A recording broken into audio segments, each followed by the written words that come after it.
Pai. Peço que os irmãos se sentem, por favor, para a gente começar o culto.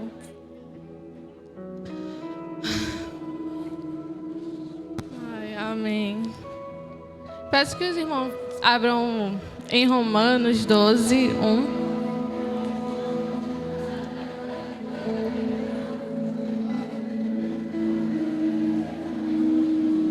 Amém.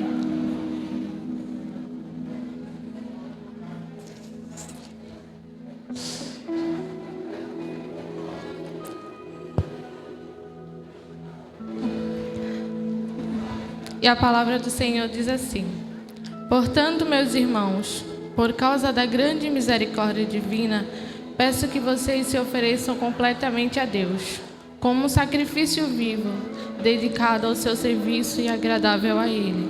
Esta é a verdadeira adoração que vocês devem oferecer a Deus.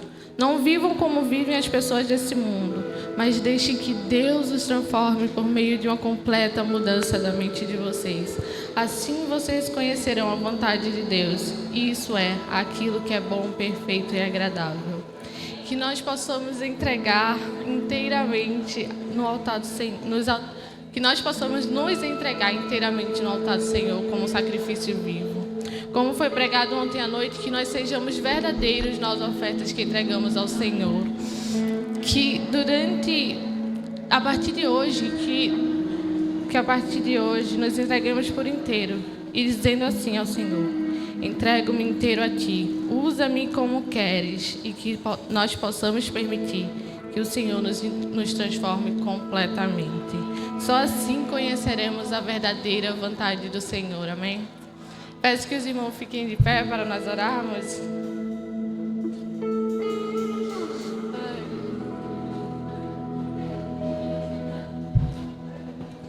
Amém, assim oremos. Senhor Jesus, eu te peço, Pai, venha ao nosso encontro nessa manhã, Senhor. Nos entregamos totalmente a Ti, Pai. Senhor, abençoa que essa palavra que vai ser pregada hoje, que nós possamos aprender e nos entregar inteiramente a Ti, conhecendo a verdadeira história do Teu Evangelho, Senhor. Que nós possamos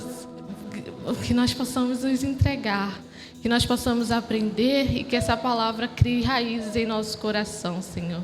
Abençoe o pastor que irá pregar, Senhor, que irá nos ensinar a Tua história, Senhor, em nome de Jesus, Pai.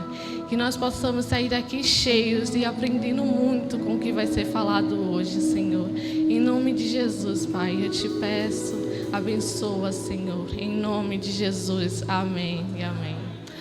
O Shed está com a oportunidade.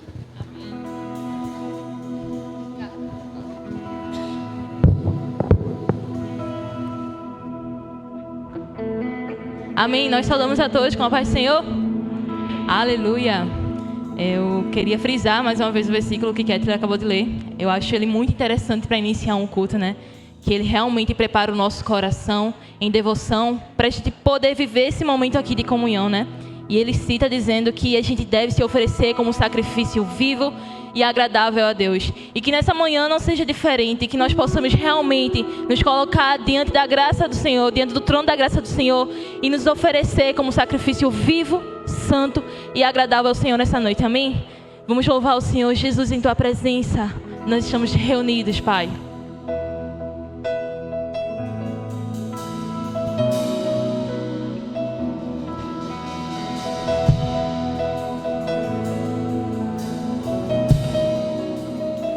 Declare. Jesus, em Tua presença, reunimos-nos aqui, contemplamos Tua face e rendemos-nos a Ti, pois um dia a Tua morte trouxe vida a todos nós E nos deu completo acesso ao coração do Pai. Diga o véu. E o véu que separava já não separa mais. A luz que outrora apagada agora brilha e cada dia brilha mais. Só pra te adorar e diga: só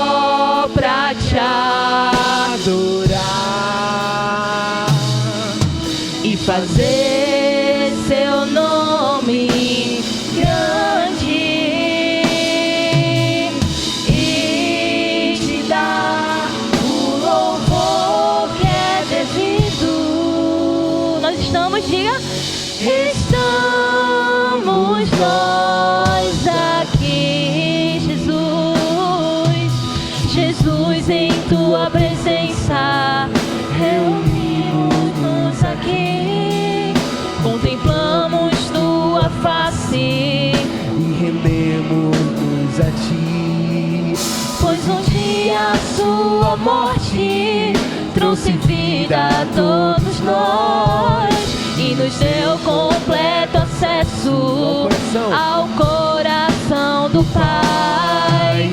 E o véu que separava já não separa mais. A luz que outrora apagada agora brilha e cada dia brilha mais. Fica só e só pra te adorar e fazer seu nome grande e te dar o louvor que é devido. Nós estamos nós aqui só pra te adorar, só pra te adorar e fazer seu nome grande e te dar o louvor que é devido. Estamos nós aqui. Diga o véu que separava mais uma vez. E o véu que separava já não separa mais. A luz que outrora apagada agora brilha e cada dia brilha mais. Só a igreja poderia declarar: só pra te adorar e fazer seu nome e te dar o louvor que é devido. Estamos nós aqui, estamos nós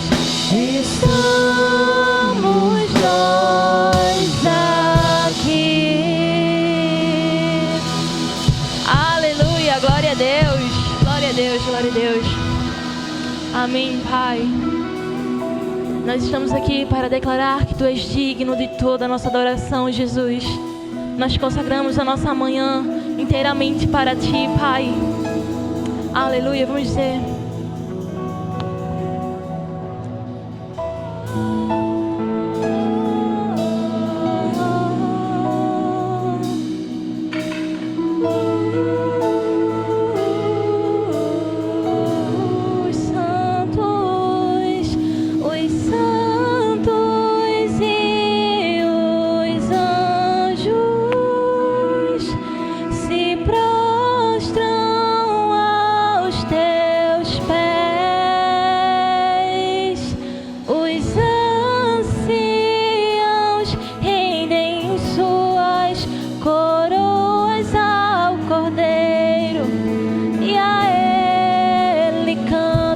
Santos mais uma vez. Os santos e os anjos se prostram aos teus pés. Os anciãos rendem suas coroas ao Cordeiro e a Ele. Diga que Ele é digno, diga. E Tu és digno de tudo. Tu és digno de tudo. Pois tudo vem de Ti e tudo é para Ti. Tua é a glória. Tu és digno de tudo.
subo a ti. Tu és digno de tudo. Tu és digno de tudo. Pois tudo vem de ti, Senhor. Pois tudo vem de ti. E tudo é para ti. Tua é a glória. Tu és digno de tudo. Desde que ele se louvou, diga. Tu és digno. Só tu és. Pois tudo vem de ti e tudo é para ti. Tua é a Pois é porque ele vive. Porque ele vive, posso crer no amanhã. Só porque ele vive. Porque ele vive. Diga, temor. Temor não há. Mas eu bem sei,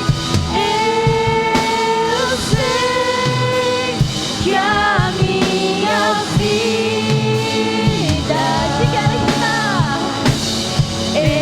está nas mãos do meu Jesus, que vive. Mais uma vez, diga, porque ele vive, vamos. Porque ele vive, posso crer no amanhã. Porque ele vive, temor não há. E nós temos a certeza de que, mas eu bem sei, eu sei que a minha vida está nas mãos do meu Jesus, que vive está. Aleluia. Será que você poderia aplaudir o Senhor nessa manhã?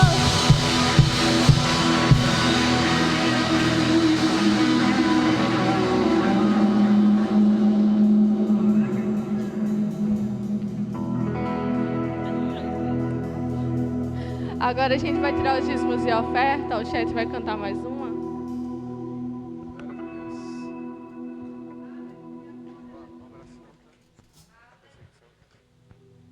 Amém. Vocês podem ficar à vontade para trazer seus dízimos e oferta, amém? Amém.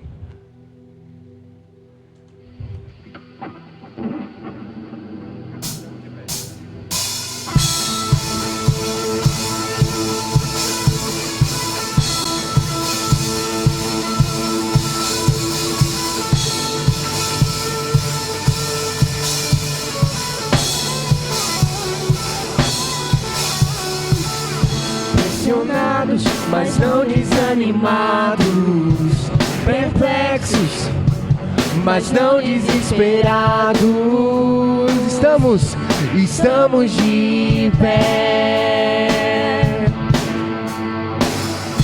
Perseguidos, mas não abandonados, abatidos, mas não destruídos. Declare: estamos de pé e não caminhamos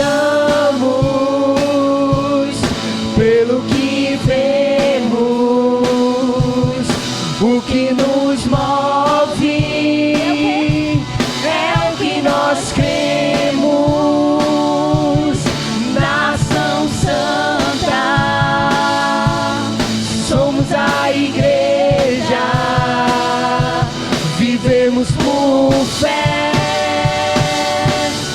estamos de pé. Diga perseguidos. Perseguidos, mas não abandonados. Abatidos, mas não destruídos. Nós estamos de pé. E não caminhamos pelo que vemos. O que nos move é em quem nós cremos. É o que nós cremos. Nação Santa, somos a igreja. Vivemos por fé. Estamos de pé. A perseguição não nos parou, diga. A perseguição não parou a igreja. O Coliseu não parou a igreja. Os leões não pararam a igreja do Senhor.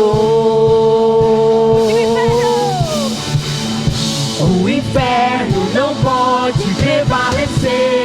Vamos avançar, não vamos parar de crescer. Ninguém pode parar a igreja do Senhor. A perseguição não parou a igreja.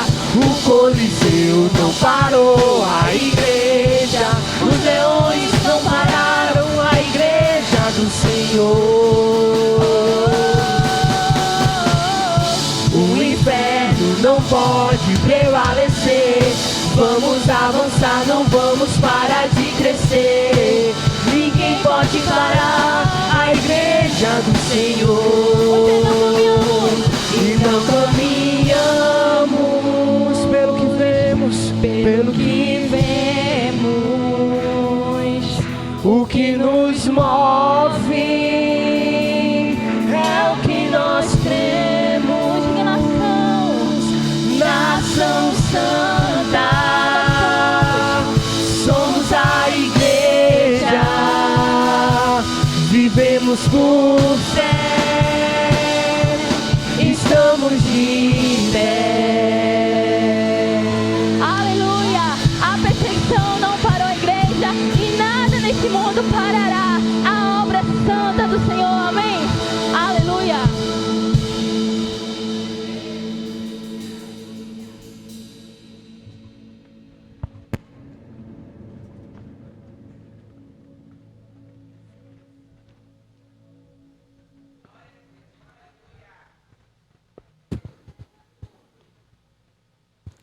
Som.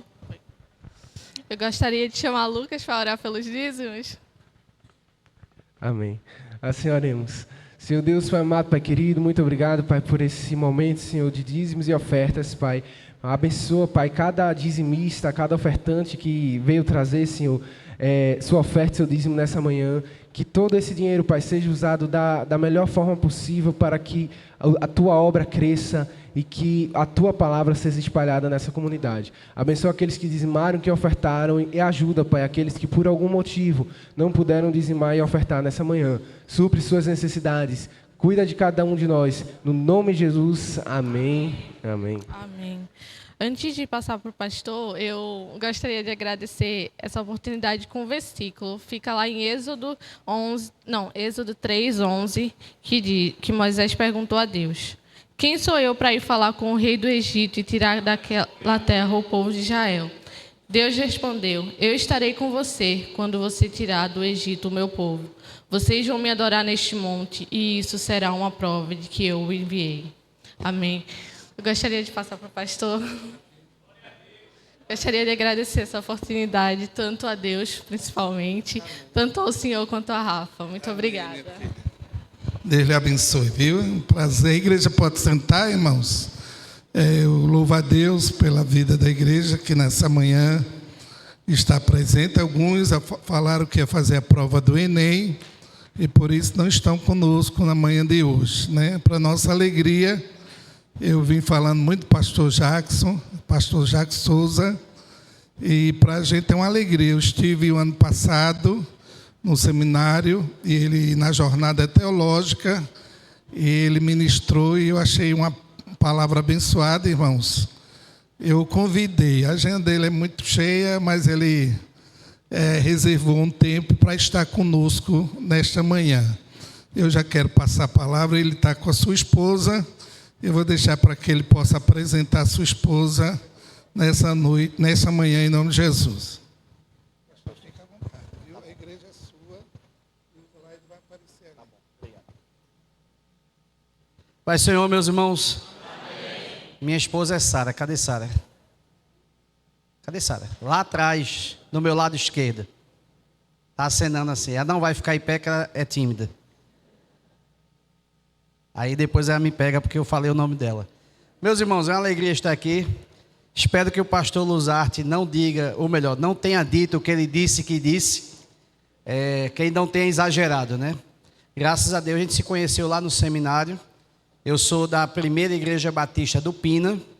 Nós somos, né? Eu e minha esposa, minha família. Sou pastor auxiliar lá. E tomamos conta de uma congregação na Estância. Eu moro na Macaxeira. Estou aqui em Piedade hoje. Então, minha vida é ficar rodando. E graças a Deus, por hoje, estarmos aqui. É difícil, viu, meus irmãos? De manhã, tem uma igreja assim com tanta gente. Tem praia, tem outros afazeres, tem dormir um pouco mais quem trabalha a semana todinha. Mas graças a Deus pelas vidas de vocês que estão aqui entendendo que essa devoção ao Senhor tem seu preço. A gente custa, às vezes não descansa tanto, às vezes deixa algo para fazer depois. Aí chega em casa correndo para fazer almoço que não preparou antes, mas o Senhor nos recompensa. Nos dedicamos ao Senhor e o Senhor, da sua forma, nos recompensará. Hoje é aquele dia que é mais acolchado, né? Abrir e fechar uma conferência são os acochos. Aí o pastor Luzarte fez esse favor de me colocar no fechamento. Porque se for ruim, os irmãos vão ficar com a memória que a conferência foi ruim, né? Então vamos nos esforçar aqui para que não seja ruim, que seja pelo menos agradável. Hoje então nós vamos fechar uma conferência que fala dos 507 anos da Reforma Protestante. Os irmãos então já aprenderam algumas coisas, não somente na conferência, mas certamente em outros momentos e outras leituras. Quem gosta aqui de filme? Pronto, uma boa parte hoje gosta de filme e talvez já tenha visto os filmes sobre Lutero, sobre a Reforma Protestante e outros personagens deste mesmo período.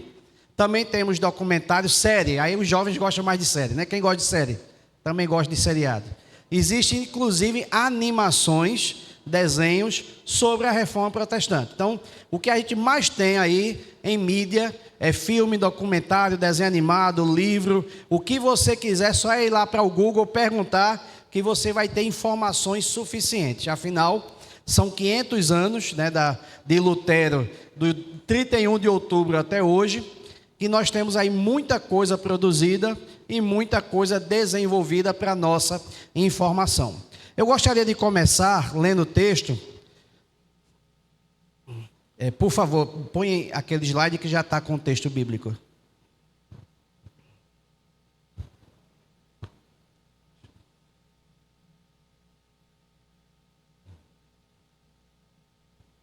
Nosso tema hoje é esse: a igreja atual e a intolerância religiosa.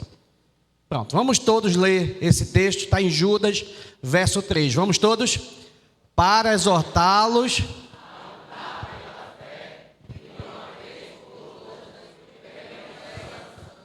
Vamos ler mais bonito agora? No ensaio foi bom. Vamos lá?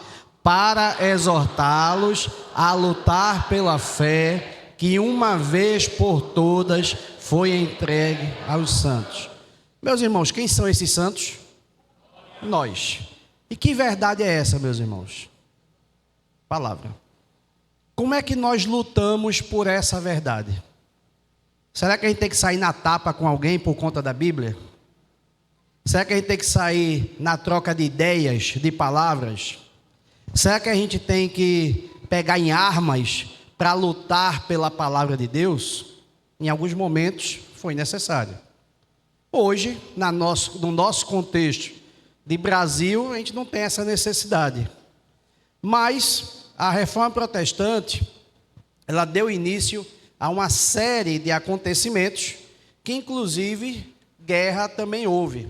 Guerras entre protestantes e católicos, guerra armada, não somente guerra de palavra. A gente vai falar um pouco sobre isso.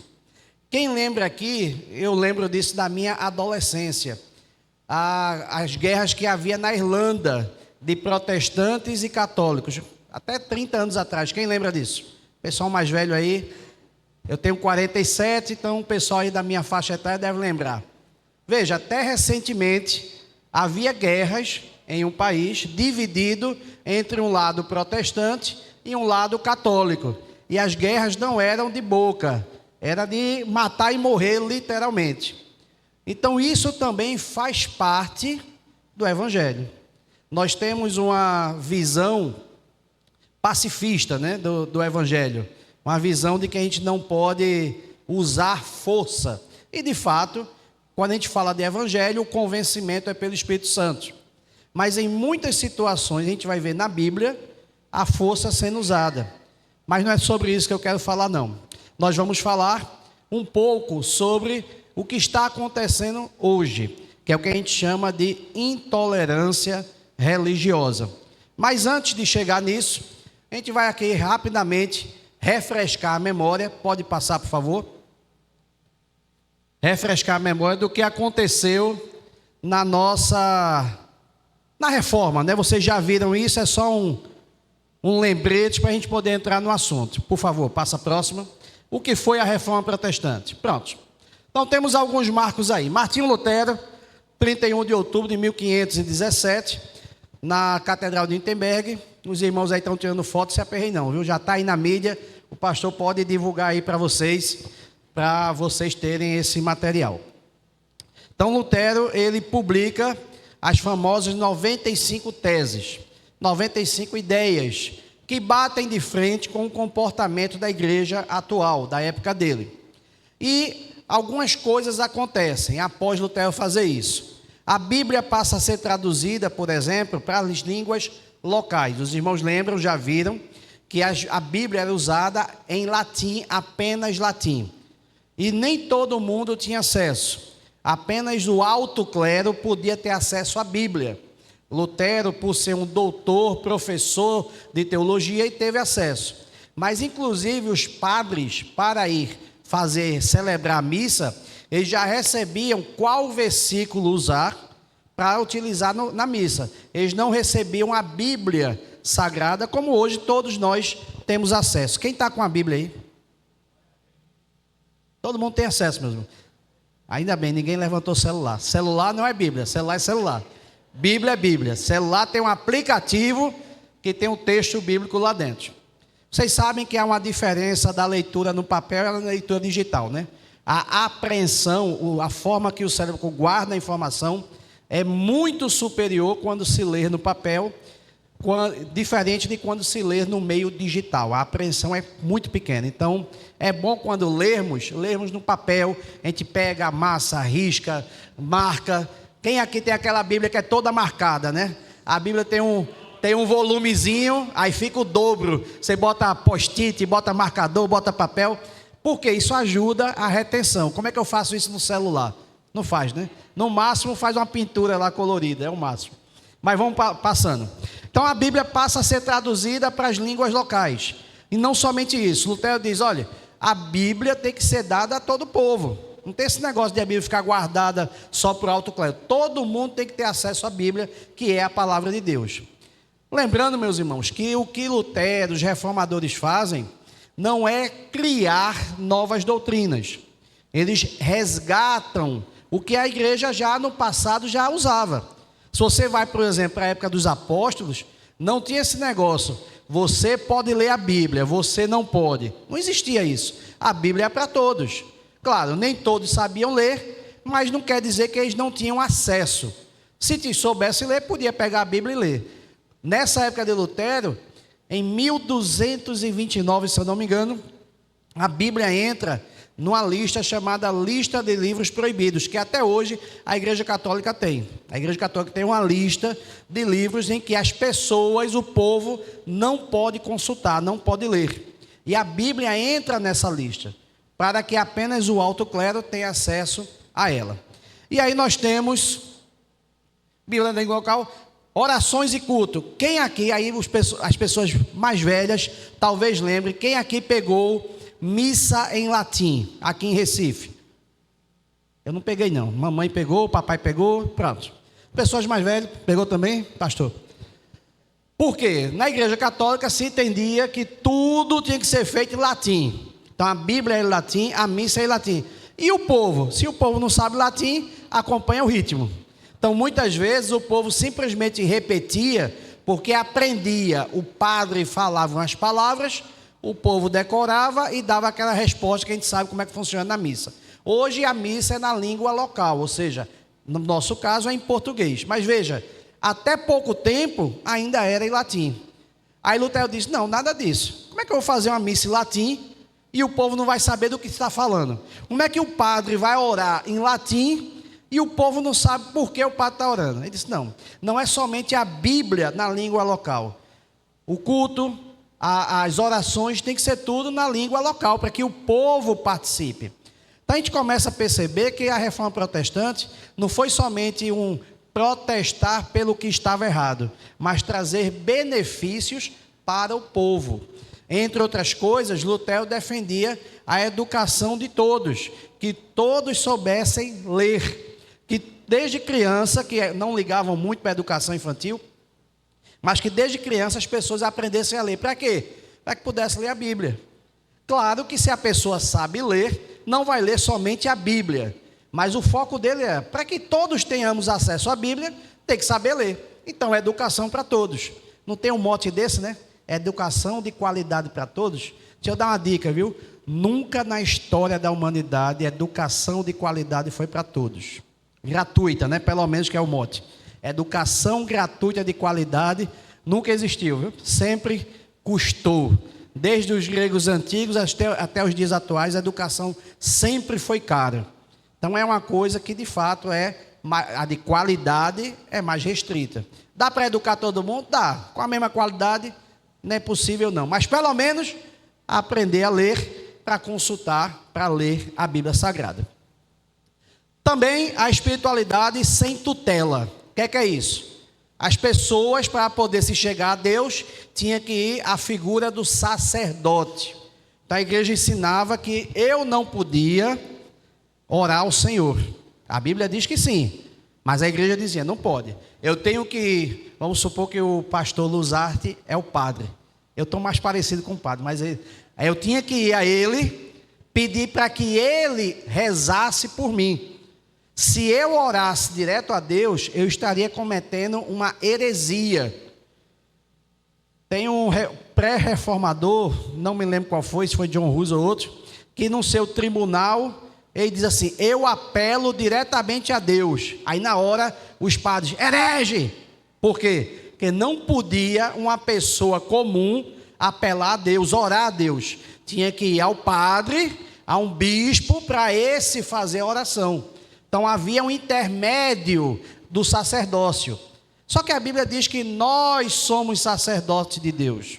Eu, você, temos livre acesso ao Pai. Inclusive, meus irmãos, a gente vai ver na Bíblia que algumas pessoas que nem eram servos de Deus, Deus ainda misericordiamente atende às orações. Mas as orações do seu povo, ele está inclinado para ouvir. É bíblico. Aí a igreja dizia, não pode, tem que ser através do sacerdote. Aí Lutero diz, não precisa do sacerdote como intermediador.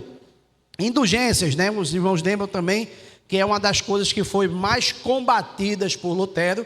Na verdade foi o estopim, né?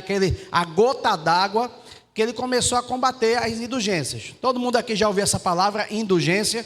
Pronto, já escutaram, já sabe. Pastor Samuel, não foi? Pronto, pastor Samuel já ensinou sobre isso, mas era a questão da compra, em poucas palavras, a compra da salvação.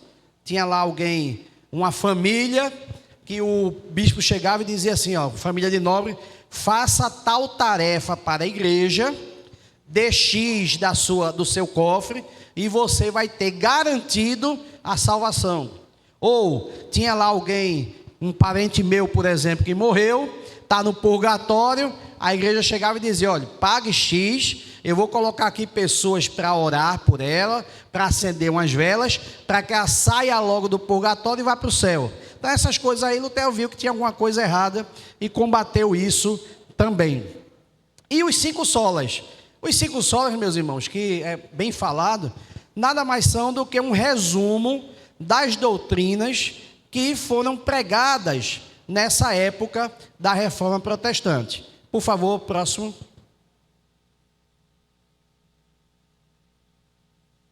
Pronto, está aí os 5 solas. Vamos falar deles rapidinho? Será que a gente consegue ler? Consegue, porque o português ele é baseado no latim também, né? Então a gente, quando vai ler latim, a sonoridade é mais parecida conosco. Vamos ler aqui da esquerda para a direita, só o que está em negrito. Sola Scriptura embaixo, sola fide em cima, solos Christus embaixo, sola gratia em cima, soli Deo glória. Não é difícil de ler não, né? Parece, com a sonoridade é parecida. Vamos ler de novo, só vocês. Sola Scriptura, solos Christus, soli Deo glória. E aí, basicamente, o que são essas doutrinas? Claro que houve muito ensino nessa época da Reforma Protestante, mas isso aí, esses chamados 5 solas, os solas vêm do latim, seria em português os 5 somente. E aí os irmãos estão vendo ali a tradução: somente a Escritura, somente a fé, somente Cristo, somente a graça, somente a Deus glória. É um resumo dos ensinamentos dos reformadores. Esse resumo trata de quê? Aí tem que lembrar, meus irmãos, que por muito tempo a igreja usa essa forma resumida para ensinar as verdades bíblicas. Vamos lá para o tempo dos apóstolos. Como a gente já sabe, a maioria absoluta das pessoas não sabia ler. Embora a Bíblia estivesse disponível, também era caro, né? A gente tem que lembrar que na época dos apóstolos, a Bíblia era escrita à mão, não existia imprensa. Então, um trabalho, imagine, você fazer uma Bíblia toda à mão, né? Livro a livro. Era um material caro. Não é à toa que Paulo está na prisão. Timóteo, quando vem aqui, traz meus livros e minha capa. E pega itens que são importantes, não somente pelo valor intelectual dele aprender, ler a palavra de Deus, mas porque eram caros, meus irmãos. E aí nem todo mundo tinha acesso por não saber ler e também não tinha dinheiro para comprar. Quem aqui comprou Bíblia recentemente? Uma Bíblia de estudo. É caro, né? Continua caro. Você vai comprar uma Bíblia de estudo hoje, 200, 250, 300, tem Bíblia de estudo de quase R$400. Vale a pena algumas Bíblias? Vale, mas que é caro, não deixa de ser caro por conta disso, né? Você também não vai comprar a Bíblia de estudo todo ano, né? Você compra uma, passa aí anos estudando, antes de você trocar e comprar outra. Mas continua sendo caro, sempre foi caro. Educação, leitura sempre foi caro. E aí, na época dos apóstolos, eles faziam um resumo que a gente conhece como uma reza. Creio em Deus Pai, Todo-Poderoso, Criador do céu e da terra. Quem lembra? Creio em Jesus Cristo, nosso Senhor. Cadê? Quem fez catecismo aqui? Isso não foi criado pela Igreja Católica, viu, meus irmãos? Isso era uma confissão de fé do primeiro século, da época dos apóstolos. As pessoas não sabem ler. Então vamos decorar algo básico. Creio em Deus Pai Todo-Poderoso, Criador do céu e da terra. Está falando do poder de Deus, Deus Criador, que comanda tudo. Creio em Jesus Cristo, seu único Filho, nosso Senhor, nasceu da Virgem Maria, padeceu sob Pôncio Pilatos, foi crucificado, morto, sepultado, desceu à mansão dos mortos.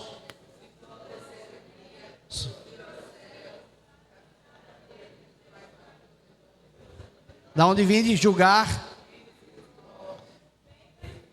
Creio no Espírito Santo, católica ou universal. Foi 2 nomes que as igrejas compraram e acabou-se, né? Você quer usar católico ou universal, aí sempre lembra da igreja. Mas creio no Espírito Santo, na Santa Igreja Universal, no sentido que ela está em todo lugar geográfico, em todos os tempos. Creio quem mais? Não. na comunhão dos santos, ressurreição dos mortos, da carne, remissão dos pecados, na vida eterna. Amém. Isso não era uma reza, era uma confissão de fé. A igreja transforma isso numa reza. Pai Nosso, meus irmãos, é uma reza? É um texto bíblico, mas na igreja católica é o quê? Uma reza. A gente tem que diferenciar o que é bíblico, o que é da história e o que a igreja transformou em uso na sua religiosidade. Você talvez já fez isso, passou no cemitério, viu uma assombração e... Quem já fez isso aqui? Pronto. Você sabe, talvez não, esse chamado sinal da cruz também não é algo que surge dentro da igreja. Era um código secreto. Os irmãos lembram que no começo da igreja houve perseguição e os irmãos se reuniam em cemitérios, catacumbas, iam lá para pequenas cavernas, não podia mais se reunir nas casas dentro da cidade, iam para longe da cidade para poder se reunir. Como é que se identificava na rua? Eu acho que ele é crente. Se eu der paz do Senhor, vão me ouvir, prisão e até morte. Então havia um código secreto que somente quem era da fé entendia. Mais tarde, a igreja torna isso o quê? Uma benzedura. Então veja, meus irmãos, a gente tem que entender que coisas da história que já existiam, antes de existir a igreja católica puxa para si, e nós agora dizemos, é coisa de católico. Outro exemplo é o que eu estou usando. A gente não diz que é coisa de católico, mas vocês sabem que foi um pastor que criou? Quem sabia? A gente diz que é roupa de padre. Um pastor presbiteriano criou essa roupa há quase 300 anos atrás, para diferenciar o pastor, a roupa pastoral, da roupa comum. Os católicos usam desde o Concílio Vaticano II. Eu acho que faz o quê? 70 anos o Concílio Vaticano II? Foi 30 ou 40? Por aí, 70 anos, ou seja, menos de 100 anos. Os católicos adotaram essa roupa há menos de 100 anos. Mas os pastores já usavam. A gente tem um problema no Brasil que é o seguinte: foi colonizado por portugueses, que até hoje são muito católicos. Depois de um tempo, os protestantes quiseram entrar e disseram, não pode. E tentaram. Aí começou a ter os problemas comerciais, né? Mexeu no dinheiro. Aí tá bom, os protestantes podem entrar, mas não pode ter aparência sacerdotal, não pode ter o uso da cruz, o templo não pode parecer templo. E aí a igreja foi tolhida de vários símbolos que já usava. Hoje é comum você ir em qualquer lugar na Europa, Estados Unidos, ver uma igreja evangélica com cruz, ver os pastores usando essa roupa que a gente chama de gola clerical, porque faz parte da tradição evangélica. Só que o Brasil, por conta da colonização católica, proibiu isso. Aí nós incorporamos como se fosse algo ruim. Por quê? Porque os católicos disseram, não pode usar. A gente licenciou, não posso usar. E até hoje nós temos um ranço, né? Fica aquele gostinho na garganta que nem caju, porque foi dito lá atrás que não podia usar, aí não pode. Aí quando a gente vê o pastor usando essa roupa, uma cruz na igreja, a gente vê alguém citando o credo, né? Credo de Deus Pai. Não, isso é coisa de católico. Não, meus irmãos, isso é coisa da história cristã. E algumas, como essa roupa, é de pastor, é protestante. E aí a gente, por conta dessa divisão católica e protestante, a gente também não conhece nossas raízes, a gente diz, é coisa de católico. Mas não é coisa de católico, é coisa nossa. Então é comum você ver hoje pastores, né, usando o credo, botando cruz na igreja. Eu achei tão bonita essa cruz, estava falando para ele. Pastor Luciano, quando botou lá, faz 2 anos, na igreja do Pina, lá foi maior, botou uma maior e mais alta, de madeira. Então, assim, são coisas que faz parte da nossa história, é importante a gente resgatar. Fechando parênteses, os solas. Sola Escritura, então, falava da Bíblia como única autoridade inspirada por Deus. Por que única, meus irmãos? Nós temos que lembrar que ainda hoje, já era naquela época e ainda hoje, para os católicos existe a palavra de Deus. Todo católico que vê isso aqui vai dizer, É a palavra de Deus. Você já viu algum católico dizer que não é Bíblia, que a Bíblia não é palavra de Deus? Vai dizer, é a palavra de Deus. Só que aí tem algumas fontes de autoridade. Tem a Bíblia, tem o que eles chamam de tradição, que são os costumes, que é todo o conjunto de leis, de ordenamentos católicos, e tem o magistério. O Papa, quando ele ensina, tem outra doutrina que diz que o Papa ele é inerrante. Isso é uma doutrina católica. Então, quando ele está ensinando, ele não erra. Então, para os católicos, tem pelo menos 3 fontes de autoridade: a Bíblia, a tradição e o magistério. Aí chega os reformadores e diz: nada disso. A única fonte de autoridade para nós é a Bíblia Sagrada. Somente a Escritura. Entendeu, meus irmãos? Isso é um resumo muito, muito resumido. Mas é isso que quer dizer só a Escritura. A Bíblia é a nossa única fonte de autoridade. Só a fé, sola fide, fala da justificação que é recebida somente pela fé. Aí os irmãos lembram, por exemplo, das indulgências. Eu podia ser um promíscuo, um pecador, mas se eu fizesse um acordo com a igreja, eu teria um espaço no céu. A igreja me garantiria que eu ia para o céu. E é lógico que isso daí não existe, meus irmãos. Mas na mentalidade, sim. Observe. Quem aqui já foi católico, eu já perguntei, mas levanta aí a mão de novo. Eu já fiz também primeira comunhão, perto de fazer o crisma, aí eu me converti aos 13 anos. O que é para eles, meus irmãos, para o católico, como é que é salvo? Para o católico, naquela época e até hoje, a igreja não é o povo, a igreja é o clero. Então um padre, uma freira, um monge, um bispo, um papa, eles são a igreja. E o povo é o quê? O povo são os fiéis. Se o povo for fiel à igreja, o povo vai ser salvo. Porque é fiel a Deus? Não, porque é fiel à igreja. Porque a forma de salvação é aonde? Na igreja. Só há salvação na igreja. Já era assim e é assim até hoje, viu? Não mudou. Uma coisa que a gente chama atenção, mesmo errado, a igreja católica ela não muda muito. A igreja evangélica já mudou um bocado. Mas a igreja católica ela é firme nas suas convicções. Mesmo errado, ela mantém-se firme. Então, daquela época até hoje, quem é que salva, ou melhor, quem é que é a igreja, é o clero. E os fiéis são salvos pela sua fidelidade à igreja. Aí os reformadores diziam, não é pela igreja que eu sou salvo pela fé. Não é a fé na igreja, não é a fé nos objetos que eu compro, não é no dinheiro que eu dou. Eu recebo essa salvação por intermédio da fé. A fé é o meio para eu alcançar a salvação. Eu alcanço a salvação crendo no sacrifício de Jesus Cristo.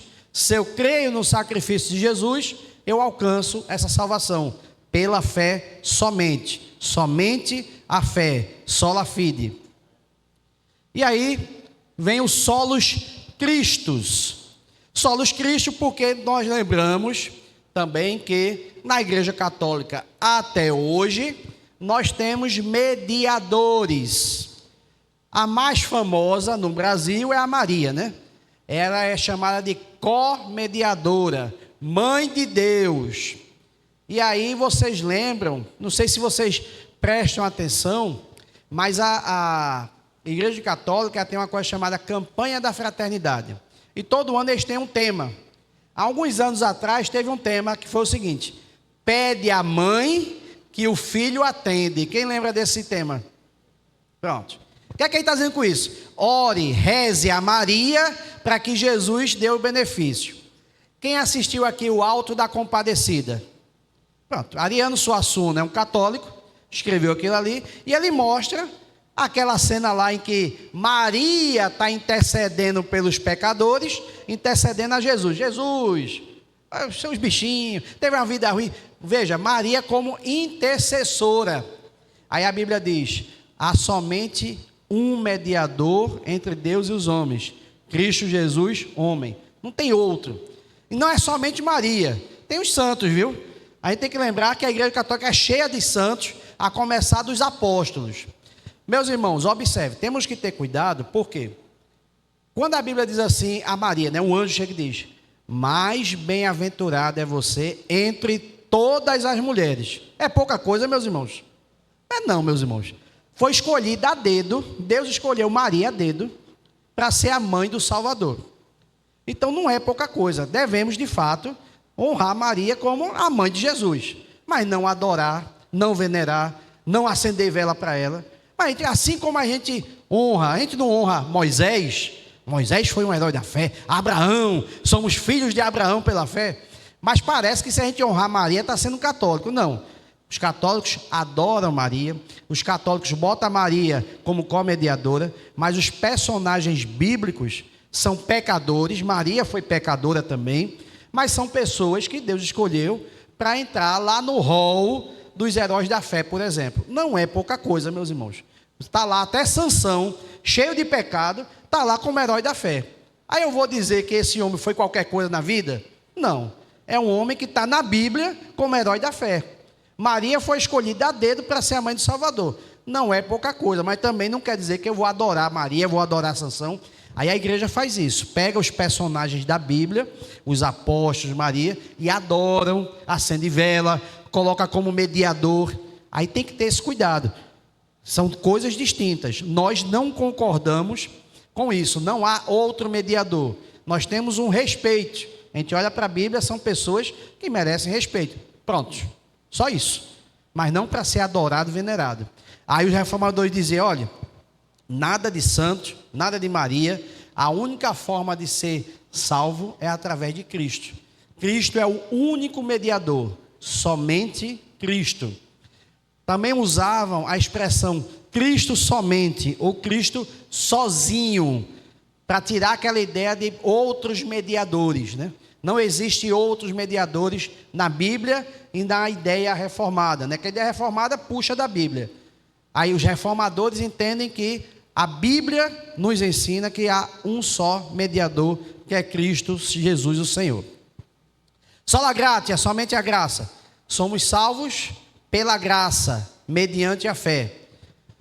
Qual é o motivo que Deus lhe salvou? Diga aí. Porque você é bonito, porque você fez boas ações, porque você não era um pecador assim tão ruim. Já pensou nisso? Já escutei, meus irmãos, crente dizendo: mas pastor, eu estou passando por isso, mas eu vou para a igreja, eu leio a Bíblia. Sim, e Jó, fez o quê? Qual foi o pecado dele para passar aquilo? Meus irmãos, aí você vai para o Salmo lá, né?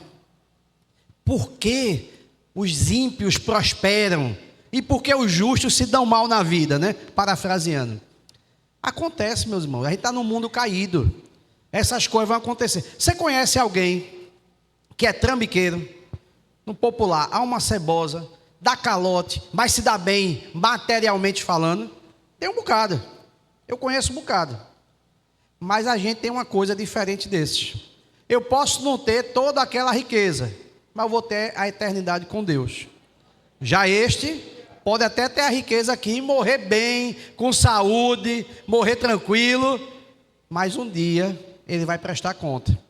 E aí vai passar, se morrer nesses pecados, vai passar a eternidade sem Deus.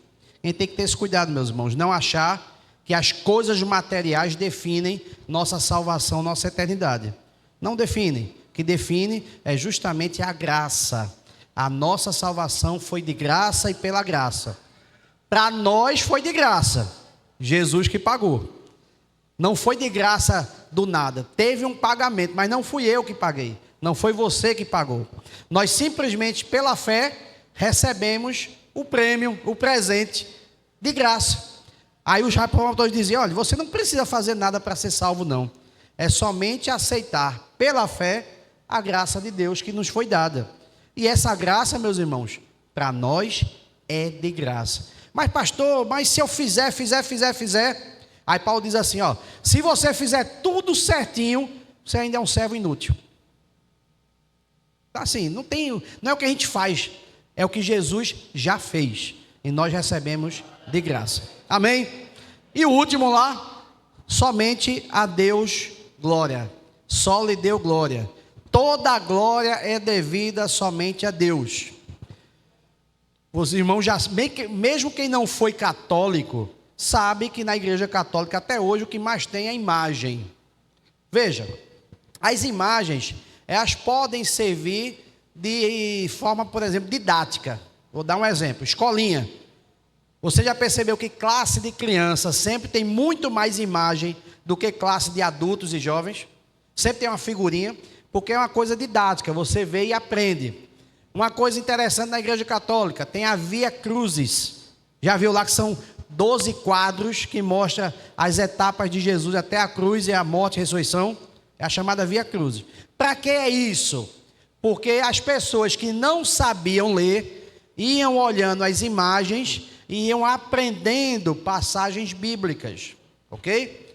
Nesse sentido, ok, mas não é somente isso.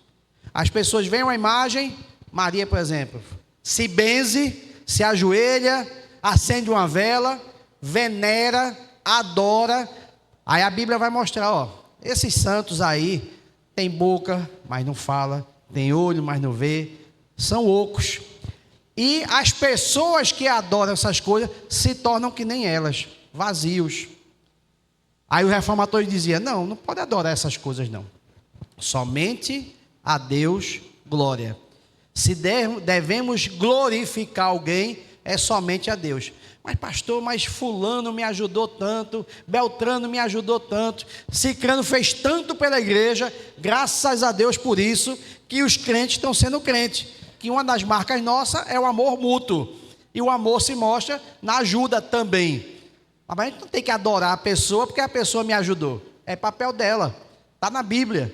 Está amar uns aos outros. Aí a gente olha para Maria, para os apóstolos. Graças a Deus que Deus usou esses homens. Usou essa mulher e outras mulheres. Mas eu não tenho que adorar essas pessoas. Glórias somente a Deus. E aí, meus irmãos, esses 5 pontos, os 5 solas, resumem qual era o pensamento dos reformadores. Pastor, o que é que os reformadores pregavam? Se você não conseguir ler tudo e souber esses 5 pontos, você sabe um resumo do que era o ensino da reforma protestante. Até aí, amém? Tem alguém dormindo? Se tiver, dá uma cutucada, acorda aí. E aí chega no outro ponto, né? Então, vamos dar uma pausa aqui na reforma. Passa aí, por favor. Aí vem o outro ponto, depois a gente vai ligar os dois. E o que é intolerância religiosa? Aí tem que ter alguns cuidados com o palavreado, né? Porque hoje nós vivemos uma época do politicamente correto. E é uma época chata, meus irmãos. Sabe por quê? Quando foi o último filme de comédia bom que você viu? E comédia normalmente fala coisas que não são politicamente corretas. Quando foi a última vez que você viu um bom filme de comédia? Por quê? Porque não pode falar algumas coisas. Porque as pessoas hoje são muito sensíveis. Você fala algumas coisas, aí faz feito Didi, né? Estou passando mal. Não, meus irmãos, imagina os Trapalhões hoje. Né? Já, quem pegou aqui os Trapalhões? Lembra das piadas dos Trapalhões? Mussum, por exemplo, era azulão. Hoje não pode, meus irmãos, falar essas coisas. Aí você tem um tipo de piada lá atrás que hoje, se você falar, é ofensivo, não pode. Tem um colega meu de adolescência, Melquisedeque. O apelido dele lá atrás era Negão. E hoje é Negão ainda. Mas não pode. Ele se chama de Negão, a gente chama ele de Negão porque é o apelido da época da gente. Mas vai fazer isso com alguém novo, chamar um negro de negro. Peraí, chamar um negro de negro pode não. Chamar um branco de branco. Tem que botar palavras politicamente corretas. Então temos que ter cuidado com essa intolerância, porque às vezes a intolerância é simplesmente um não me toque. Para algumas pessoas, intolerância é um não me toque. Não, porque não pode, porque não pode, porque não pode. Aí o mundo fica chato. Você vai falar algumas coisas cheio de dedo, né? Porque não pode. Olha, graças a Deus, pelo menos até agora, o STF diz assim, olha, quando você estiver defendendo sua fé, qualquer que seja, viu? Não somente a fé cristã, você pode falar de acordo com sua fé. Tá bom. Mas se o STF dizer, pode mais não. E agora? Aí você vai deixar de falar? 1 Coríntios 10 fala sobre o culto a ídolos. Aí Paulo diz assim: aqueles ídolos são demônios. A Bíblia diz isso. Então, quando eu vejo alguém adorando Maria, aí a Bíblia diz: aquilo é demônio. Quando eu vejo alguém adorando o orixá, aí a Bíblia diz: é demônio. Para as pessoas, isso é intolerância. Mas é o que a minha fé diz. É o que a minha fé diz. A Bíblia diz que os ídolos são demônios. Então, estou nada mais, nada menos do que citando a Bíblia Sagrada, defendendo a minha fé. Estão entendendo, meus irmãos? Intolerância, a gente vai ver o que é agora. Passa aí, por favor. Bom, na história, né? Aí um pouquinho da história do que é intolerância. Então, a gente tem que lembrar que no começo da igreja, a gente lembra lá de quantos cristãos foram mortos. Muita gente foi morto, perseguido, por simplesmente dizer: sou cristão. E aí tentaram abafar o cristianismo, como canta aí uma música: quanto mais se matava, mais florescia. O sangue servia de semente, né? E aí você vê quantas pessoas se convertiam ao evangelho. Morria um, se convertia 10. Aí matava 10, se convertia 100. E foi só crescendo. Então o evangelho, mesmo com a perseguição, o cristianismo, mesmo com a perseguição, ele não conseguiu abafar, né? A perseguição não conseguiu abafar o cristianismo. E aí você vai andando, a igreja se desenvolve, chega a Idade Média, a igreja já está estruturada, aí você lembra que inverte. Os cristãos começam a perseguir quem não é cristão. Então a gente não pode esquecer que na Idade Média havia um poder estatal, que era cristão, é um cristão católico, mas é cristão, e todo aquele que não era cristão é perseguido e morto. Mas não somente quem não era cristão, mesmo cristão que questionasse era morto. Aí você lembra aqui dos pré-reformadores, aqueles reformadores que vieram antes de Lutero. Por que Lutero deu certo? Porque não conseguiram matar ele. Tentaram, mas não conseguiram. Mas mataram outros que questionaram, assim como Lutero. Outros questionaram, mas foram mortos, afogados, queimados numa fogueira. E aí, por não conseguir levar suas ideias adiante, era abafado através da morte e a igreja seguia normalmente. Então havia uma intolerância sim com quem pensava diferente. A gente lembra também que mais à frente acontece, mais à frente não, né? Desde a Idade Média até Hitler, o chamado antissemitismo. Na verdade, até hoje, né? É porque Hitler foi aquele moderno que a gente lembra. Mas o antissemitismo, né? Na Idade Média, se fosse judeu, era pior do que cachorro. Cachorro você deixava vivo, o judeu tinha que matar. Então existia de fato uma perseguição aos judeus. Por quê? Na ideia cristã da época, eles mataram Jesus. Entre outras coisas, eram ladrões, tinha todo esse preconceito com os judeus. E aí se matava judeu, se perseguia judeu. Quando chega em Hitler, a gente lembra aqui do Holocausto, né? O quanto de judeus, que foi mais de 6 milhões de judeus mortos. Tinha também outras questões aí, né? Porque os judeus, vocês sabiam que hoje 10%, pelo menos 10% de toda a riqueza mundial está na mão dos judeus? É muito dinheiro, viu, meus irmãos? 10% de toda a riqueza mundial. Aí você olha para aqueles sheiks, né? Com carro banhado a ouro, aí você olha assim, é rico, né? Só que o judeu fica lá caladinho. Tem 10%. Aquele povinho minúsculo tem 10% de toda a riqueza mundial. É muito dinheiro, ele tem muito poder financeiro. Mas vamos lá. Então, claro que Hitler estava de olho também na questão econômica, né?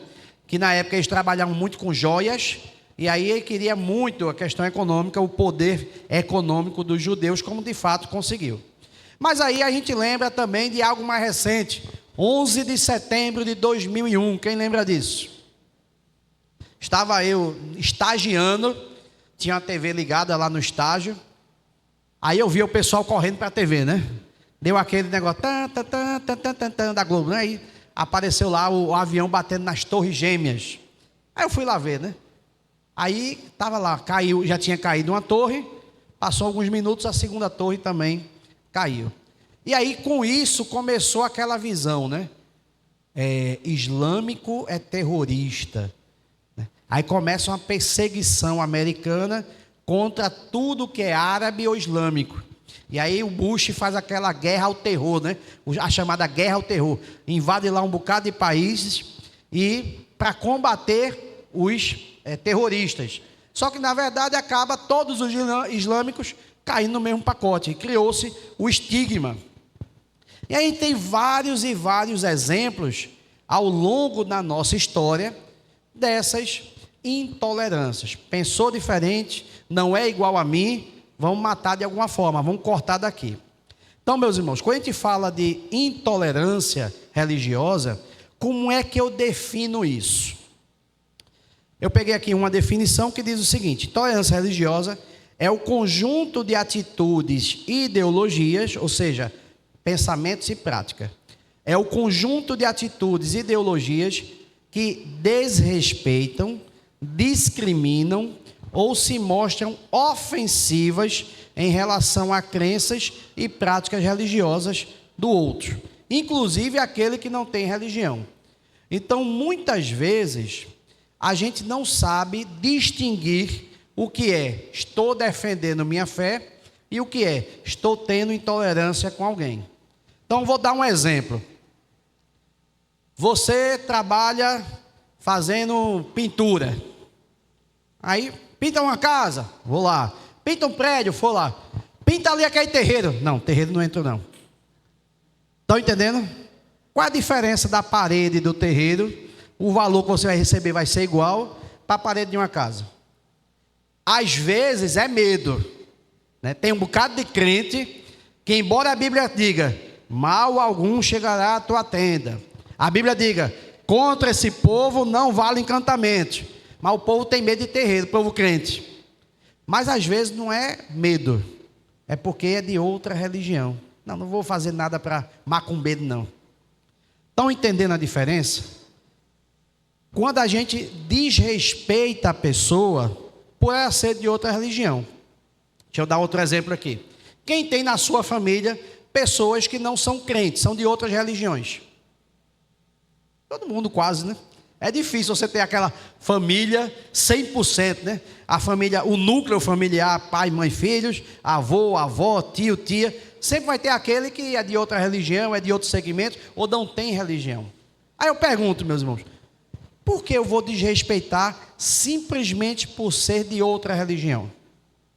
Não confundam concordar com respeitar.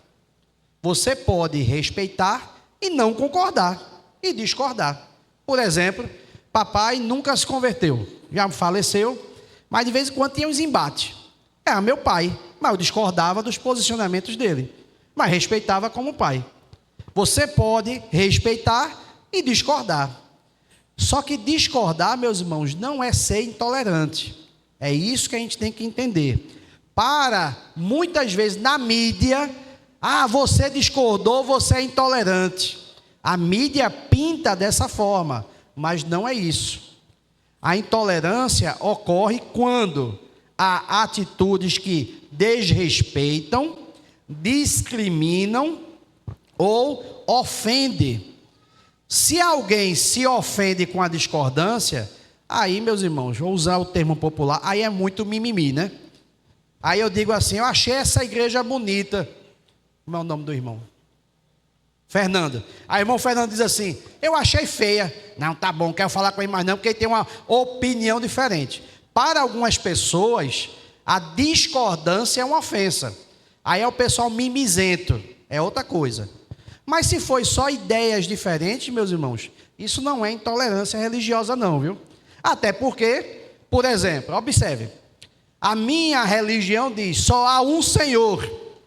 Aí chega um hinduísta e diz, há milhões de deuses. Há uma discordância? É lógico. Se eu digo que há um e o outro diz que há milhões, há uma discordância. Mas eu posso trabalhar com essa pessoa? Eu posso conviver, se for alguém da minha família? Se for um vizinho meu? Posso. Isso não é intolerância. De novo, a mídia pinta dessa forma. Se você discordou, você é intolerante. E isso não é intolerância. A gente tem que conhecer bem, meus irmãos, nossas leis, o funcionamento desse mundo, para não cair, como a gente diz no popular, né? Não cair na pala. O que é que eles fazem, né, da mídia, alguns da mídia? Lhe empurra para um lugar de silêncio. Ah, não, então eu não vou discordar porque eu estarei sendo intolerante. Saindo do campo religioso, só para a gente entender, a questão da homofobia. Aí lá no trabalho diz assim, se você não concordar com a opção sexual da pessoa, você é homofóbico. Mas espera aí, eu não posso ter opinião?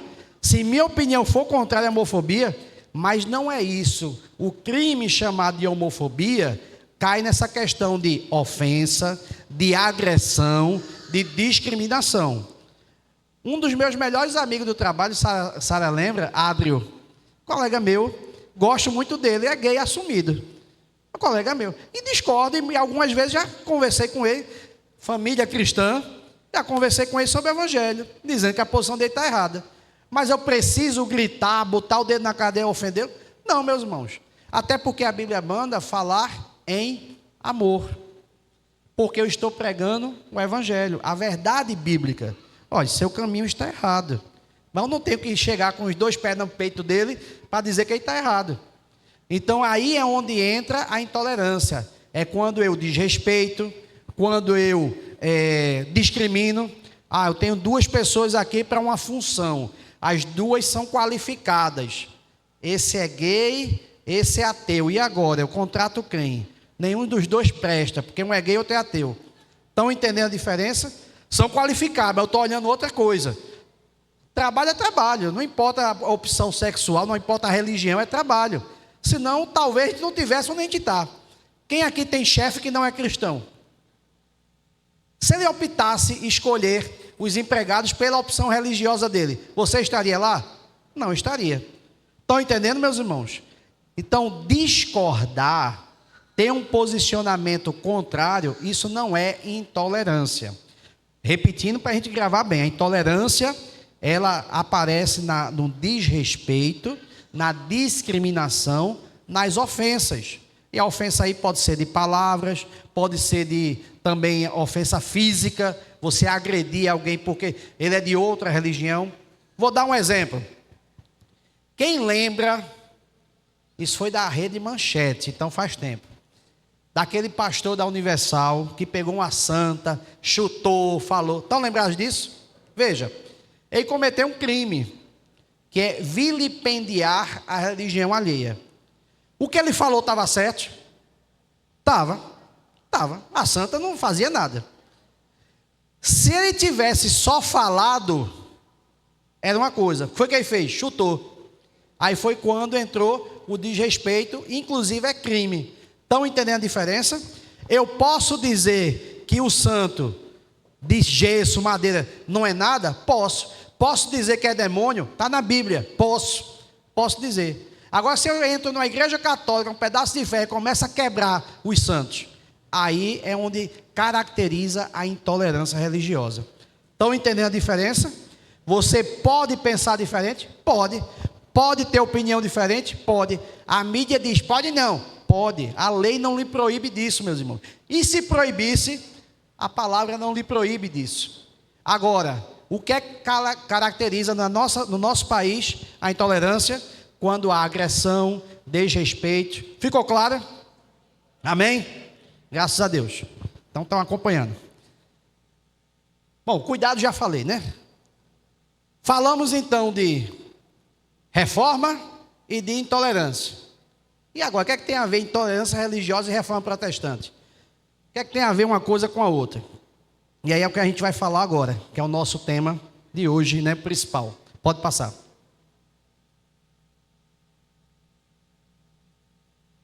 Deixa eu demorar mais um pouquinho aqui, que é água de coco. Já falei da guerra, até recentemente, dos protestantes com os católicos na Irlanda. Isso é algo recente.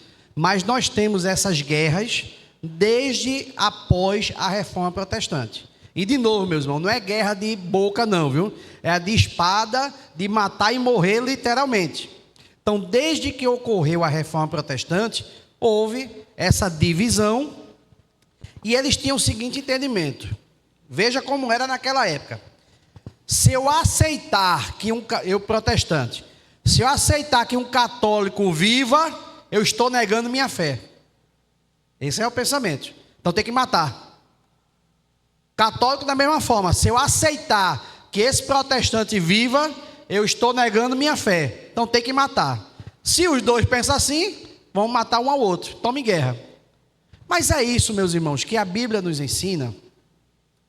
Lá em Eclesiastes, assim, jovem, aproveite a vida, coma, beba, curta, se divirta, mas lembre-se que de todas essas coisas o Senhor pedirá conta. Então a Bíblia está dizendo o seguinte: faça o que você quiser, mas tudo será julgado. Ora, meus irmãos, se a Bíblia está dizendo isso, por que eu vou chegar para o outro e matar porque ele está sendo de outra religião? Porque eu vou querer simplesmente que ele se afaste de mim porque é de outra religião? Não, vou conviver. Vou discordar, como a gente já viu. A gente pode ter ideias diferentes. Eu penso assim, você pensa assado. E a gente vive aqui, trabalha junto. Às vezes está na mesma casa, mora junto. Tem um vizinho, respeita, lida tranquilamente. Mas continua discordando. Continua andando no caminho da Bíblia. E a pessoa andando no caminho que ela quiser andar. Desde o que aconteceu a Reforma Protestante, não se pensava assim, mas achava-se que aceitar a existência do outro era negar a fé. E isso, meus irmãos, não é uma verdade nem bíblica, nem lógica, né? Como é que eu estou negando minha fé porque o outro existe? Não, não existe isso. A minha fé, como diz a Bíblia, a fé que eu tenho, guardo para mim. Eu posso usar a fé para você? Sabe que eu posso, meus irmãos? Você está pedindo algo a Deus. Não, vou ter fé em seu lugar. Eu vou ter fé por você. Eu posso fazer isso? Cada um tem sua fé. Cada um tem sua experiência com Deus. Cada um tem sua maneira de se relacionar com Deus. Quando eu digo sua maneira, né? Dentro da palavra de Deus, que às vezes você tem as suas experiências em casa. Tem aquela pessoa assim que gosta, por exemplo, de orar a Deus quando está lavando prato. Outras pessoas oram a Deus quando está todo mundo dormindo. Outras pessoas oram ao Senhor quando está no ônibus lá balançando. Então você tem a sua forma de se relacionar com Deus. Tem a sua fé, a sua maneira.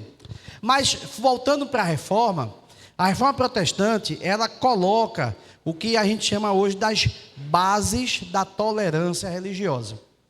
Então, embora a Reforma Protestante, ela causou, ou depois dela, não que ela causou, mas depois dela houve muitas guerras. Primeiro, não era a maioria que estavam nessas guerras.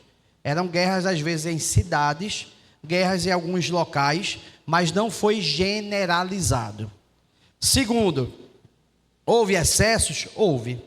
Houve, por exemplo, grupos protestantes que assinaram lá para matar os anabatistas, matar afogado para acabar com eles. Houve excessos, houve erros.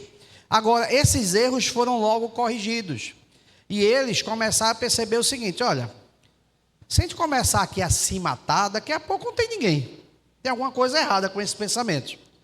E começaram a rever esse pensamento e começaram a entender que dá para conviver com aquele que não é da mesma fé.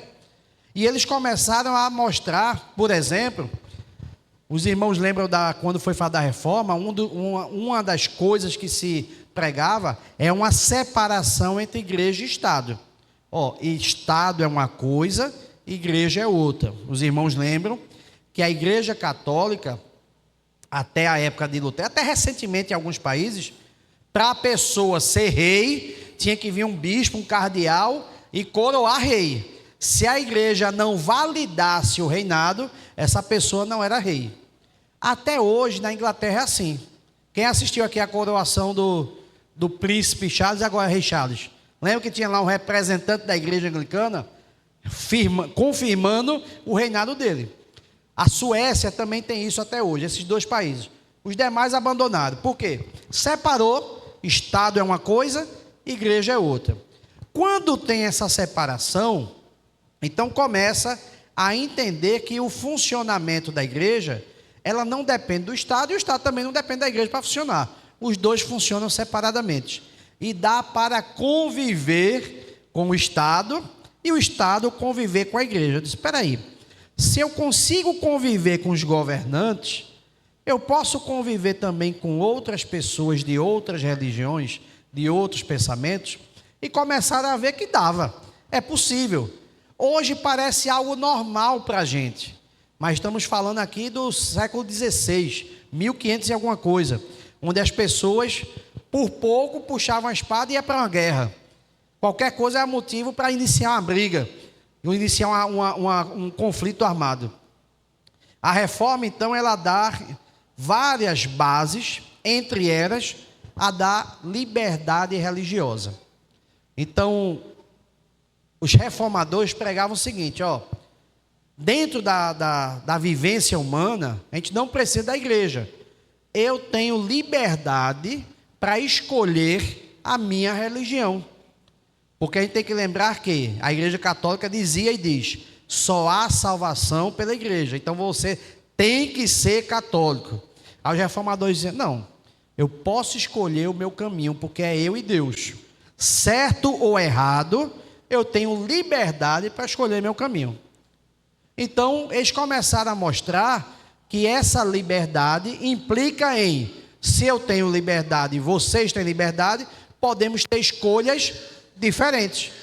Se tem escolhas diferentes e temos que continuar a nossa vida, temos que saber conviver. E aí nós hoje convivemos com pessoas de outros credos, de outras denominações, de outras religiões e pessoas que até não têm religiões. Isso começou quando, meus irmãos? Na Reforma Protestante, entendendo que há uma liberdade religiosa e essa liberdade implica em conviver com pensamentos diferentes. E esse direito de crer ou não crer, ele é de cada cidadão. Por exemplo, as igrejas, não sei se aqui tem também essa prática, prega, faz apelo. Tem essa prática aqui também. Pronto, nós temos lá. Quem quer Jesus? A pessoa que não é crente pode dizer quero, ou pode dizer não quero. É livre para isso. Claro que vai chegar um dia que Deus vai chegar assim, cada um de nós, e vai julgar o que fizemos ou o que não fizemos. Mas os reformadores já entendiam, né, puxando, resgatando da Bíblia, que isso é um direito de cada ser humano. Cada ser humano pode escolher. Cada ser humano pode vir para Jesus ou não. Pode ir para o candomblé ou não. Pode ser ateu ou não. Ele escolhe. Vai ter um resultado? Vai ter um resultado. Mas ele é livre para escolher. Se ele é livre para escolher, eu vou conviver com essa pessoa, independente da escolha religiosa dela. Amém, meus irmãos? Estão entendendo até aí? Aí você tem hoje, por exemplo, está diminuindo, mas ainda está, o tal do cancelamento nas redes sociais. Isso afeta muito a geração mais nova, né? Aí eu falo algumas coisas na igreja, aí minha esposa fica assim, fala não. Mas assim, são verdades bíblicas. Aí uma vez alguém diz assim, brincando, né? Cuidado para tu não ser cancelado. Eu disse, pronto, primeiro que eu não uso redes sociais. Estou usando agora por causa da igreja lá para divulgar. Mas Instagram, eu tinha lá, porque eu fiz por causa de uma assinatura, para participar de um sorteio. Tinha uma foto do nosso aniversário de 15 anos de casamento. Há anos estava assim. Aí o pessoal cancela, aí parece que vai afetar a vida real. Primeiro, né? A vida digital, meus irmãos, não é a vida real. Vou dar um exemplo. Quem usa filtro em foto? Agora ninguém quer levantar a mão, né? Assim, usa. Aí vem a pergunta: você é o que está aí ou você é aquela foto com filtro? Isso é isso aqui, meus irmãos. Você é o que você olha no espelho. Você não é o que olha no celular, viu? Celular aqui é uma invenção. Você bota um filtro para ficar do jeito que você quer, mas não é você. E quando alguém lhe cancela? Ah, eu tinha 500 seguidores, agora tenho 50. Vai morrer por conta disso, né? Agora sua vida se acabou. Eu não falo isso de empresas, porque entra a questão monetária, né? Aí é outra questão comercial. A pessoa física normal, Muda nada, meus irmãos, se alguém lhe cancelar. Ah, foi cancelado porque pregou Jesus. Cancela de novo? Cancela mais uma vez? E continua pregando Jesus. Vai mudar o que na sua vida? Agora, estes que cancelam, têm liberdade para fazer isso? Tem. E da onde vem essa liberdade, meus irmãos? Da reforma protestante. Eu lembro de uma vez que na Universidade Federal, UFPE, não tem um girador ali do cruzamento, na BR, né, embaixo? Aí o reitor não, né? A universidade colocou enfeites natalinos. Não sei se alguém viu isso nas redes sociais. E alguém questionou. Ah, porque o Estado é laico, não sei o quê, que é outra mentira, viu? Estado laico não é um Estado antirreligioso. Estado laico é simplesmente não se define como uma religião.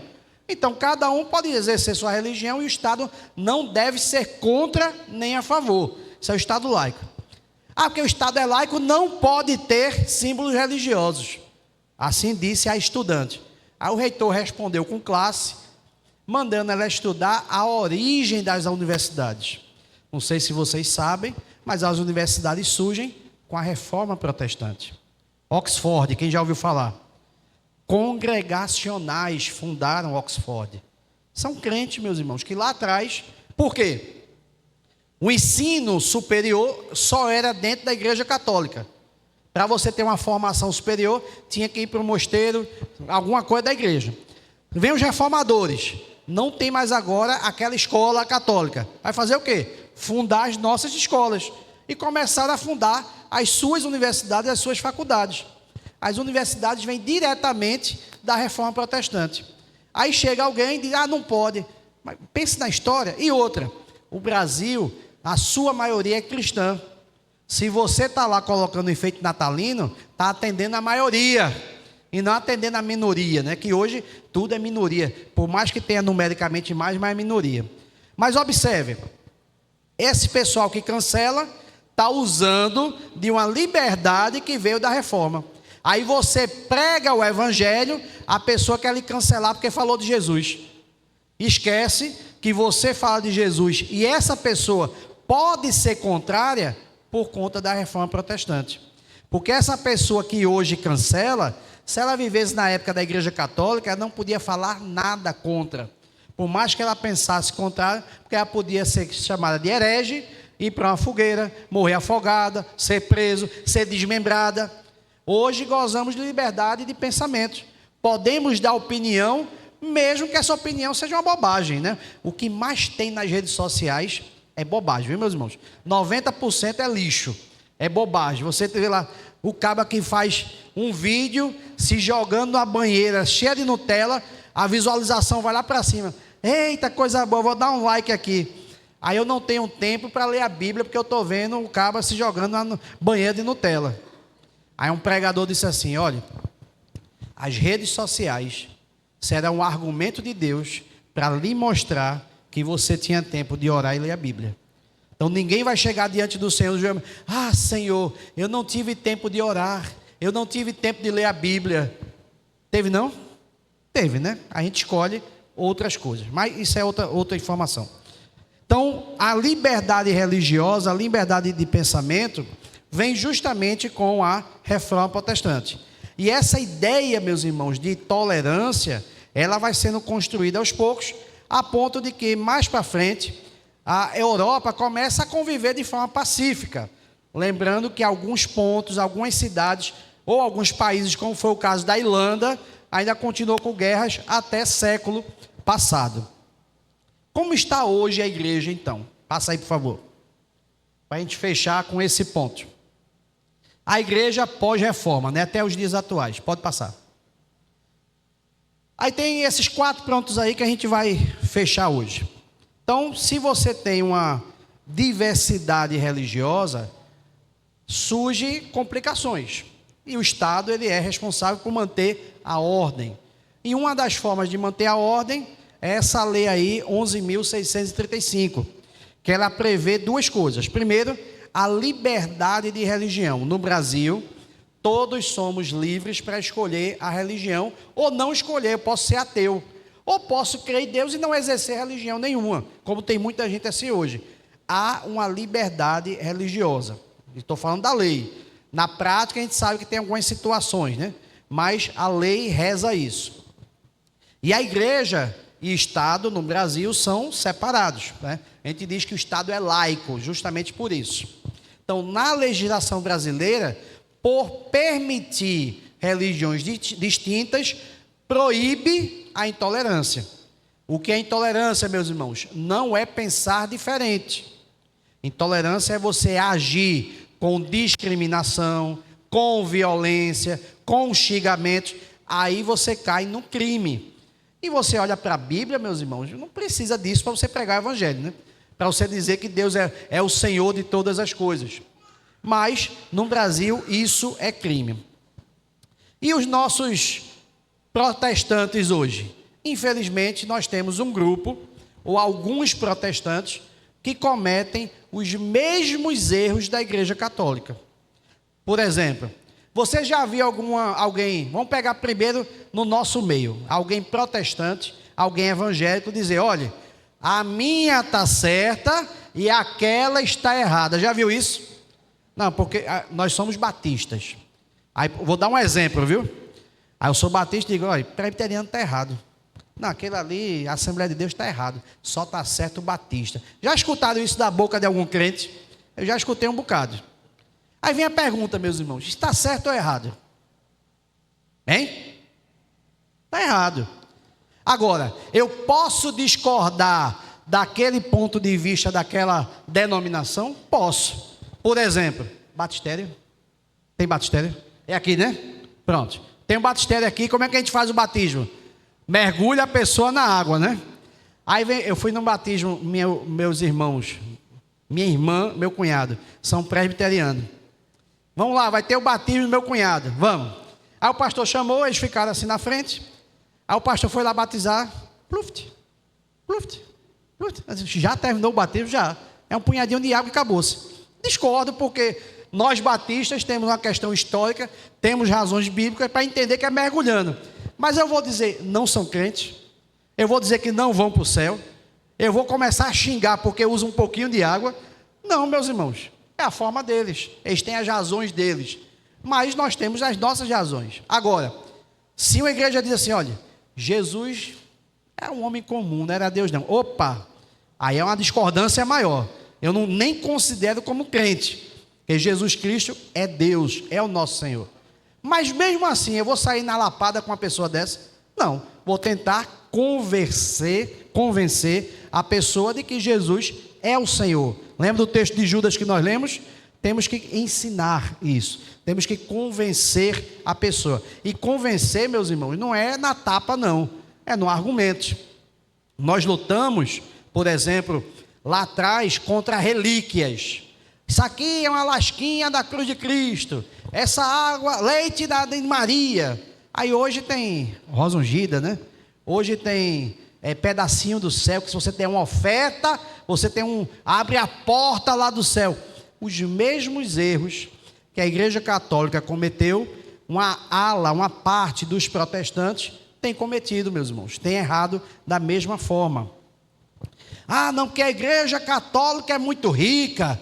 Você pega, por exemplo, a Basílica de São Pedro, né, que foi quando Lutero foi visitar, que viu aquela opulência, aquela coisa gigante, com locais pintados a ouro.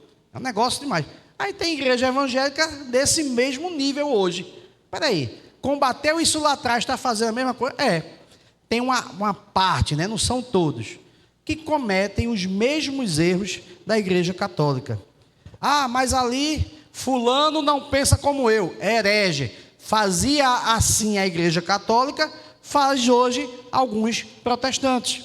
Chama de herege porque não pensa como eu penso. E aí nós temos, meus irmãos, hoje, uma parte, isso não são todos, graças a Deus, uma parte de protestantes cometendo os mesmos erros da Igreja Católica. Ou seja, nós, como protestantes, protestamos contra os erros e hoje os protestantes cometem os mesmos erros. Protestou para quê? Para cometer a mesma coisa. Lá atrás, está errado, e hoje faz a mesma coisa. Muitas vezes é desconhecimento da história, muitas vezes é interesse, muitas vezes está nem aí para a Bíblia, nem para a história, mas temos que entender que, quando falamos disso, meus irmãos, da reforma, coisa e tal, foram erros cometidos para que nós possamos aprender e não cometer os mesmos erros. Respeitar não é aceitar. Eu trabalho numa mesma sala, somos 39, então eu com mais 38 pessoas. Que eu saiba, tem 2 lá que são evangélicos.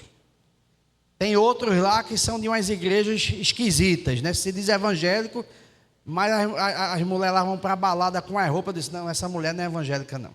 Ela não entendeu o que é o evangelho não, mas sou crente, tá bom. Tem outra lá que vive chamando palavrão, mas é de uma determinada igreja. Tem alguma coisa errada aí. Mas a maioria não é evangélico. A maioria não liga para a Bíblia.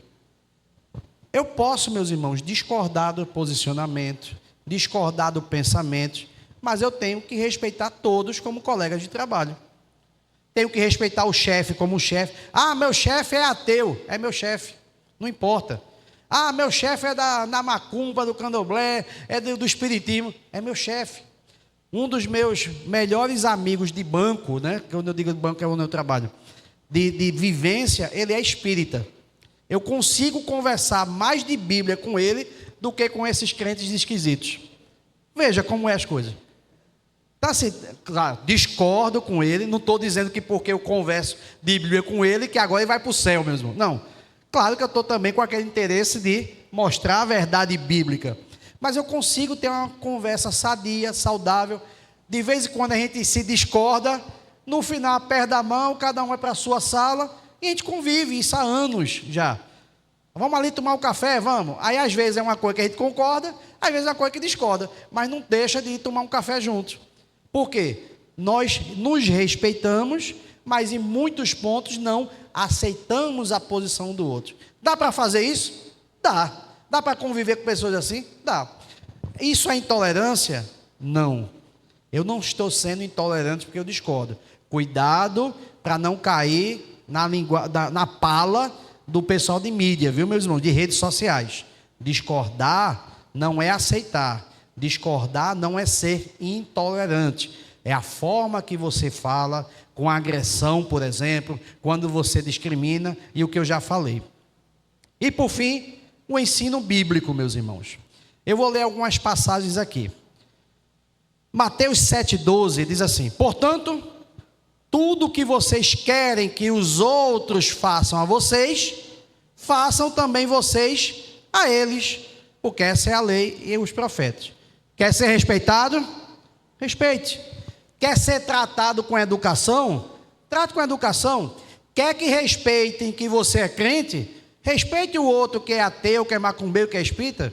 De novo, respeitar não é concordar. Respeitar, tratar bem, ser educado. Lá em Lucas, capítulo 6, a partir do verso 27, aguinha de coco.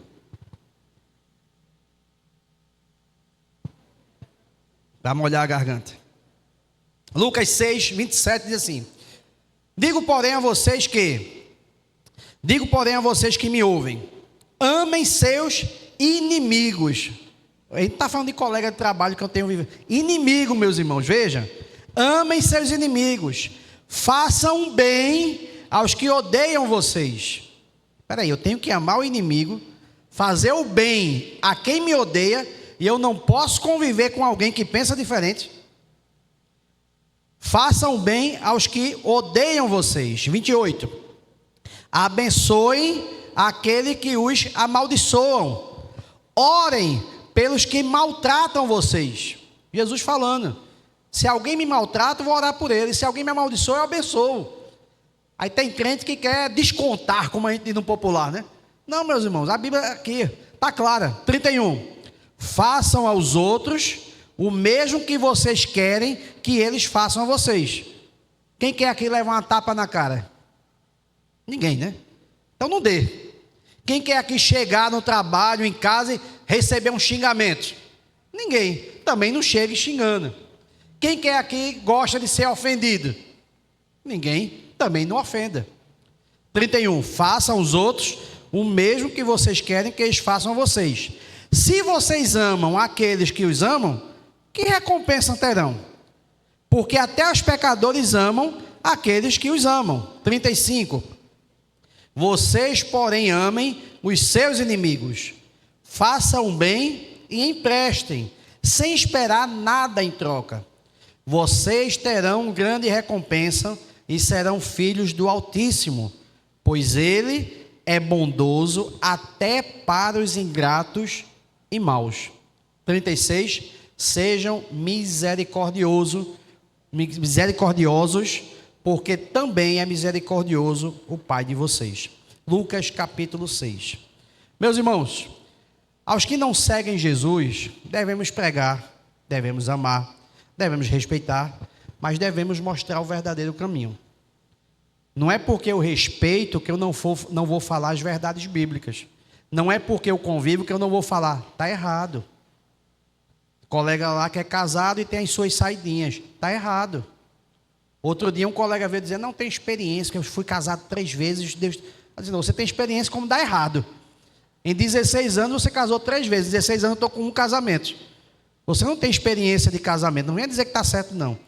E a gente se dá bem. Só que nesse momento que ele foi crescer, eu disse, está errado. O seu pensamento está errado. Então a gente pode dizer a verdade em amor. A gente pode apontar e dizer, isso está errado. Mas não bota o dedo na cara não, viu, meus irmãos? Porque aí é ofensa. Ninguém gosta de um dedão na cara. Aí aponte, ó. Não, está errado. Você pode dizer isso. Diga com amor, com tranquilidade, porque lá em Mateus capítulo 5 diz, vocês são a luz do mundo. Não se pode esconder uma cidade situada no alto de um monte. Nem se acende uma lamparina para colocar debaixo de um cesto, mas no lugar adequado, onde ilumina bem todos os que estão em casa. Assim, brilhe também a luz de vocês diante dos outros, para que vejam as boas obras que vocês fazem e glorifiquem o Pai de vocês que está nos céus. E assim, meus irmãos, os reformadores brilharam. Nós devemos brilhar. Nós devemos mostrar a palavra de Deus sã, sem mácula, perfeita. E aí, para terminar, passa, por favor, obrigado. Vamos ler de novo? Para exortá-los a lutar pela fé que uma vez por todas foi entregue aos santos. A fé, o ensinamento foi dado a nós. Lute por essa verdade. Lute pela palavra de Deus. E que Deus vos abençoe. Amém. Pastor?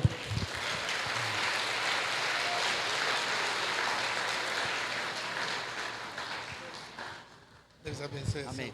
Viu? Eu quero muito agradecer ao pastor Jackson pela brilhante palavra que ele nos trouxe nessa manhã. Espero que como igreja tenha lhe edificado, abençoado a sua vida e que você estude em casa, né, desde a igreja primitiva até o último assunto da intolerância religiosa e das igrejas dos dias atuais, né? Então, nós temos aí um material muito vasto sobre a reforma, sobre os pais da fé, sobre o princípio do cristianismo, para que você possa se firmar e estude também, né? Quem sabe para o ano, a gente tenta trazer o pastor Jacques para falar dos batistas, quem somos, como surgimos, irmãos, né? Porque às vezes você diz, não, eu sou batista, mas não sabe nem porque é batista, né? Não sabe nem o princípio doutrinário batista. E nós temos história. Amém, irmãos? Que Deus abençoe a vida do pastor Jacques, a sua amada esposa, nossa irmã Sara, que está ali atrás. Deus abençoe a sua família e a todos os pastores que estiveram conosco, né? Essa conferência, esse congresso, foi uma realização da direção da EBD, da nossa escola dominical. Que Deus abençoe a sua vida. Para o ano, nós queremos, se Deus permitir, irmãos, fazer 2 jornadas teológicas aqui na igreja, para que possamos aprender mais da palavra do Senhor, que é muito importante conhecer o passado para viver o presente e o futuro como homens e mulheres de Deus, amém? Quero convidar você a ficar de pé, nós